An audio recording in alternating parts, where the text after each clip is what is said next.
आज का हमारा टॉपिक है रेंट या लगान। सबसे पहले इसका अर्थ। लगान शब्द से तात्पर्य उस राशि से होता है जो भौतिक वस्तुओं जैसे मकान, खेत आदि के उपयोग के फलस्वरूप इनके मालिकों को दी जाती है, परंतु अर्थशास्त्र में लगान शब्द का प्रयोग भिन्न अर्थ में किया जाता है। अर्थशास्त्र में लगान से तात्पर्य राष्ट्रीय आय के उस भाग से है जो भूमि के प्रयोग के बदले में भूस्वामी को दिया जाता है। अब इसकी परिभाषाएं। लगान की परिभाषा भिन्न भिन्न अर्थशास्त्रियों ने विभिन्न प्रकार से दी है।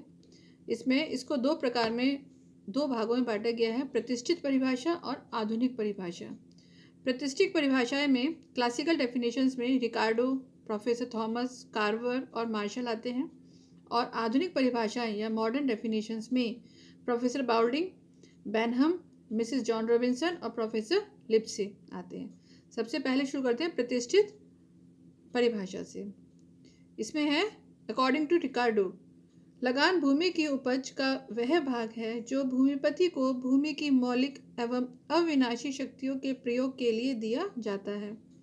Next definition according to professor Thomas, लगान को भूमि तथा अन्य प्रकृति दत्त निश्चित उपहारों के स्वामित्व से प्राप्त होने वाली आय के रूप में परिभाषित किया जा सकता है। नेक्स्ट है अकॉर्डिंग टू कार्वर, भूमि के बदले में जो मालिक को दिया जाता है उसे लगान कहते हैं। Next definition according to Marshall, भूमि तथा अन्य निःशुल्क प्रकृति दत्त उपहारों के स्वामित्व से होने वाली आय को अर्थशास्त्र में साधारणतः लगान कहते हैं। अब इन सभी परिभाषाओं के आधार पर आर्थिक लगान की मुख्य विशेषताएं इस प्रकार है। फर्स्ट, आर्थिक लगान भूमि स्वामी को मिलने वाला अतिरिक्त उत्पादन होता है। आर्थिक लगान का निर्धारण सीमांत भूमि या लगान रहित भूमि से होता है। नेक्स्ट, यह सीमांत भूमि की उपज में वृद्धि अथवा कमी के अनुसार कम या अधिक हो सकता है। नेक्स्ट, आर्थिक लगान का पूर्वानुमान नहीं लगाया जा सकता। नेक्स्ट, आर्थिक लगान अधिसीमांत भूमि की उपज से सीमांत भूमि की उपज को घटाकर अथवा कुल उपज में लागत व्यय को घटाकर ज्ञात किया जा सकता है।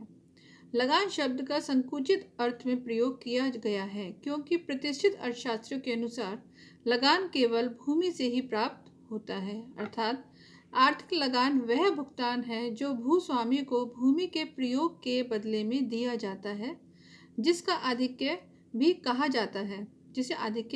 जाता है क्योंकि वह भूस्वामी को बिना परिश्रम के प्राप्त हो जाता है। नेक्स्ट डेफिनेशंस है आधुनिक परिभाषाएं या मॉडर्न डेफिनेशंस। आधुनिक अर्थशास्त्रियों ने लगान को केवल भूमि की विशेषता नहीं माना और वे उत्पादन के प्रत्येक साधन को लगान प्राप्त होना स्वीकार करते हैं।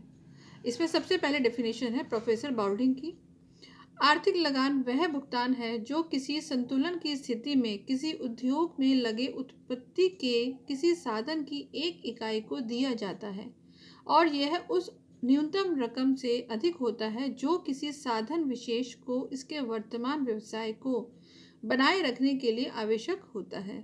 नेक्स्ट डेफिनेशन है प्रोफेसर मिसेस जॉन रॉबिन्सन, किसी साधन का लगान उस साधन में उस बचत को कहते हैं जो उसे न्यूनतम राशि के अतिरिक्त उपलब्ध होता है जिसके कारण यह साधन उस व्यवसाय में कार्य करने के लिए आकर्षित होता है। नेक्स्ट डेफिनेशन है प्रोफेसर बेनहम, उत्पादन की इकाई अपनी हस्तांतरण आय से अधिक जो कुछ प्राप्त करती है वह साधारणतः लगान की प्रकृति की होती है। नेक्स्ट है प्रोफेसर लिप्से, आर्थिक लगान वह आधिक्य भुगतान है जो किसी साधन को उसके वर्तमान प्रयोगों में आवश्यक रूप से बनाए रखने के लिए दिया जाता है। लगान की आधुनिक परिभाषा से स्पष्ट है कि प्रत्येक साधन में भूमि तत्व होता है, इसीलिए प्रत्येक साधन लगान प्राप्त करता है। और लगान का आधुनिक अर्थ अवसर लागत के सिद्धांत पर आधारित है। उत्पादन के विभिन्न साधनों जैसे भूमि, पूंजी, श्रम आदि के कई उपयोग होते हैं, इसलिए प्रत्येक साधन का उपयोग उसके लिए किया जाएगा जिसमें उसकी आय अधिकतम होगी। एक साधन की अधिकतम आय वाले उपयोग में प्रयोग करने की अवसर लागत उत्पादन का वह मूल्य होगा जिसको वह साधन दूसरे सबसे उत्तम वैकल्पिक प्रयोग या नेक्स्ट बेस्ट अल्टरनेटिव यूज में काम करने के फलस्वरूप प्राप्त कर सकेगा। इस मूल्य को हस्तांतरण आय या ट्रांसफर अर्निंग या अपॉर्चुनिटी कॉस्ट कहा जाएगा। हस्तांतरण आय वह न्यूनतम आय है जो एक उत्पादन के साधन को जहां वह काम कर रहा है अवश्य मिलनी चाहिए, अन्यथा वह किसी अन्य व्यवसाय में अपने आप को हस्तांतरित कर लेगा जहां उसे यह न्यूनतम आय प्राप्त हो जाए। एक साधन की हस्तांतरण आय या ट्रांसफर अर्निंग की तुलना में वास्तविक आय या एक्चुअल अर्निंग जितनी अधिक होगी उसे लगान कहा जाएगा। अब लगान को हम फॉर्मूले के रूप से भी इस प्रकार समझ सकते हैं, जैसे लगान इक्वल्स टू वास्तविक आय माइनस हस्तांतरण या अवसर लागत। Rent equals to actual earning minus transfer earnings और अपॉर्चुनिटी कॉस्ट। अब आर्थिक लगान की इस अवधारणा को हम इस उदाहरण से भी समझ सकते हैं, जैसे कि एक इंजीनियर जो एक कंपनी में 2,000 रुपये मासिक प्राप्त कर सकता है, तो ऐसी स्थिति में उसे कुछ भी लगान प्राप्त नहीं होगा। दूसरे शब्दों में वह पूर्णतया अवशिष्ट है। इसके विपरीत यदि उसे उद्योग में 3,000 रुपये प्राप्त होते हैं, तो ऐसी स्थिति में वह पहली कंपनी को छोड़कर दूसरी कंपनी में चला जाएगा, जिससे कि वह उसे अब 3,000 माइनस 2,000 इक्वल्स टू 1,000 रुपये लगान प्राप्त होगा। अब है इसके टाइप्स ऑफ रेंट।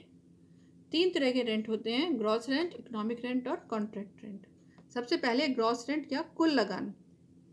कुल लगान में इन सभी को सम्मिलित किया जाता है, जैसे भूमि के सुधार में लगाई गई पूंजी का ब्याज, भूमि के उचित प्रबंध करने का व्यय और भूस्वामी द्वारा उठाए जाने वाले जोखिम का पुरस्कार। सेकंड है आर्थिक लगान या इकोनॉमिक रेंट। आर्थिक लगान कुल लगान का वह भाग है जो भूस्वामी को भूमि के उपयोग के बदले में प्राप्त होता है।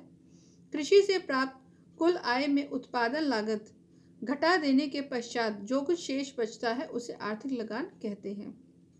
थर्ड है ठेके का लगान या कॉन्ट्रैक्ट रेंट।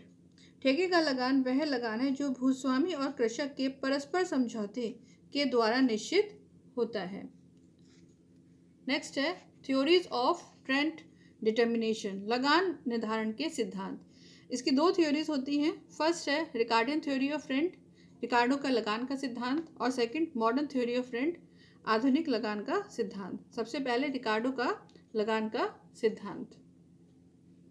रिकार्डो के अनुसार लगान भूमि की उपज का वह भाग है जो भूस्वामी की भूमि की मौलिक एवं अविनाशी शक्तियों के उपयोग के उपलक्ष्य में दिया जाता है।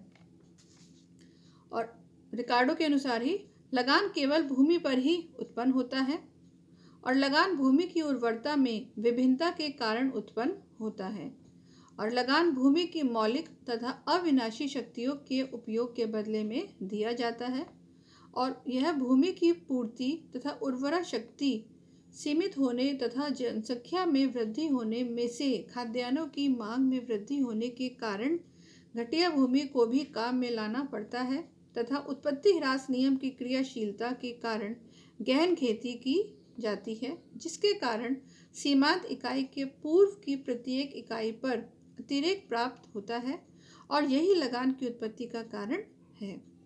और लगान सीमांत और अधिसीमांत भूमि का अंतर है, और भूमि की स्थिति का प्रभाव भी लगान पर पड़ता है। और रिकार्डो के अनुसार ही लगान उत्पादन लागत के ऊपर एक अतिरेक है, इसीलिए यह उत्पादन लागत का भाग नहीं होता, अर्थात लगान वस्तु की कीमत में सम्मिलित नहीं होता। और लगान एक अनुपर्जित आय है क्योंकि इसके लिए भूस्वामी को कोई प्रयत्न नहीं करना पड़ता। और नेक्स्ट है असम्पशंस ऑफ द लॉ या सिद्धांत की मान्यताएं। फर्स्ट है यह सिद्धांत दीर्घकालीन है। नेक्स्ट, यह सिद्धांत सीमांत भूमि अथवा लगान रहित भूमि के विचार पर आधारित है और भूमि पूर्ति की मात्रा और गुण दोनों दृष्टियों से सीमित है। लगान केवल भूमि पर ही उत्पन्न होता है। नेक्स्ट है विभिन्न भूभागों को उनकी उर्वरता के क्रम में जोता जाता है। अर्थात यहाँ सबसे उपजाऊ भूमि की पर कृषि की जाती है और फिर धीरे धीरे निम्न श्रेणी की भूमि पर खेती की जाती है। नेक्स्ट है, लगान उत्पन्न होने के कारण भूमि की उर्वरता तथा स्थिति में विभिन्नता है। यह सिद्धांत इस मान्यता पर आधारित है कि कृषि पर उत्पत्ति ह्रास नियम लागू होता है। नेक्स्ट है इसके क्रिटिसिज्म ऑफ लॉ, रिकार्डो के सिद्धांत की आलोचनाएं। फर्स्ट है original and indestructible powers of the soil, भूमि की मौलिक तथा अविनाशी शक्तियाँ।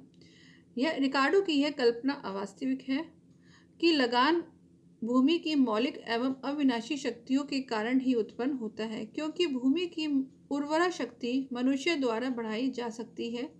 विज्ञान के सहारे जलवायु तथा कृषि प्रणाली में परिवर्तन करके बंजर भूमि को हरी भरी भूमि में और इसी प्रकार उपजाऊ भूमि को बंजर भूमि में बदला जा सकता है। सेकंड है हिस्टोरिकल ऑर्डर ऑफ एग्रीकल्चर, कृषि का ऐतिहासिक क्रम गलत है। वॉकर, कैरे और रोशर ने रिकार्डो के सिद्धांत की इस आधार पर आलोचना की है कि रिकार्डो ने कृषि का जो क्रम बताया है वह गलत है, क्योंकि यह आवश्यक नहीं है कि भूमि पर उर्वरता के अनुसार ही खेती की जाए।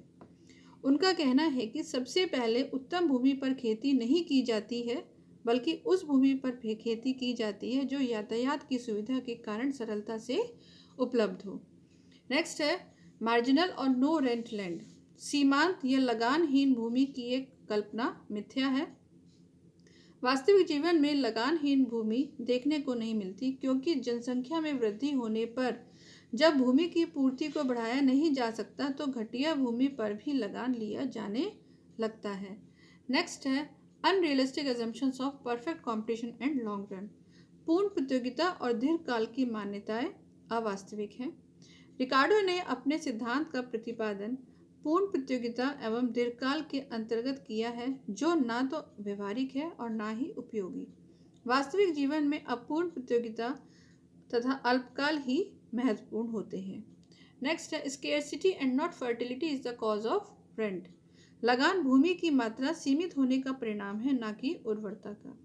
आलोचकों का मत है कि लगान भूमि की उर्वरता के कारण नहीं बल्कि इसकी सीमितता के कारण होता है, क्योंकि अच्छी भूमि के लगान का प्रादुर्भाव इसीलिए होता है कि वह सीमित और जिसके कारण कम भूमि का उपयोग करना आवश्यक हो जाता है। नेक्स्ट है rent is not the characteristic of land, लगान केवल भूमि की विशेषता नहीं है। आधुनिक अर्थशास्त्र के अनुसार लगान केवल भूमि की विशेषता ही नहीं है, बल्कि उत्पत्ति के अन्य साधनों पर भी लगान प्राप्त होता है, जिसकी पूर्ति पूर्णतया लोचदार नहीं होती। नेक्स्ट है rent accrues only in short period only, इनकी लगान अल्पकाल में भी उत्पन्न होता है।